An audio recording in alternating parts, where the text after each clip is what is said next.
T20 world कपमध्ये मोठा उलटफेर. दुबळ्या झिम्बाब्वेकडनं बलाढ्य ऑस्ट्रेलियाचा पराभव. 23 धावांनी कांगारूंचा उडवला धुव्वा. राष्ट्रवादीचं विलिनीकरण व्हावं हीच सर्व आमदारांची इच्छा. आमदार हिरामण खोसकर यांची माहिती. विलिनीकरण हीच दादांना खरी आदरांजली असेल, खोसकरांची भूमिका.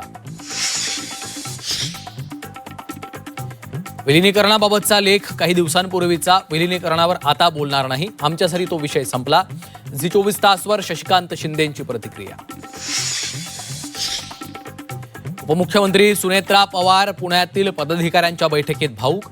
आपल्याला अजित पवारांचं स्वप्न पूर्ण करायचंय, मी कार्यकर्त्यांच्या पाठीशी भक्कम उभी आहे, सुनेत्रा पवारांचं आश्वासन.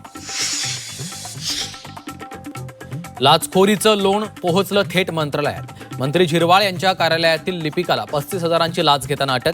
तर लाचखोरीची लिंक माझ्याशी जोडली गेली तर मंत्रिपदाचा राजीनामा देईल, झिरवाळांचं वक्तव्य. राज्यात कोट्यवधींचा पीक विमा घोटाळा. जळगावात ओसाड जमिनीवर केळी बाग दाखवून 216 कोटींचा विमा लाटण्याचा डाव उघड. सॅटेलाईटच्या मदतीनं कृषी विभागानं केला भांडाफोड. उपमुख्यमंत्री एकनाथ शिंदे शिवसेनेत भाकरी फिरवण्याच्या तयारीत. झेडपीतल्या सुमार कामगिरीवर शिंदे नाराज, सूत्रांची माहिती. 3 ते 4 मंत्र्यांचे कान टोचल्याची ही माहिती. धाराशिवमध्ये भाजपला रोखण्यासाठी दोन्ही शिवसेनेची रणनीती. जिल्हा परिषद अध्यक्षपदासाठी दोन्ही शिवसेना एकत्र येण्याची शक्यता.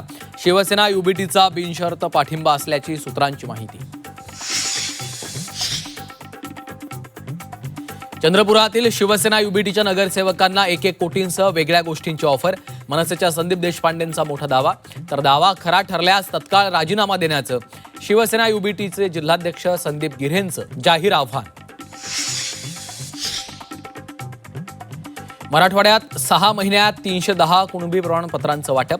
731 पैकी 24 अर्ज फेटाळले. जरांगेंच्या आंदोलनाचं फलित काय, चर्चांना उधाण.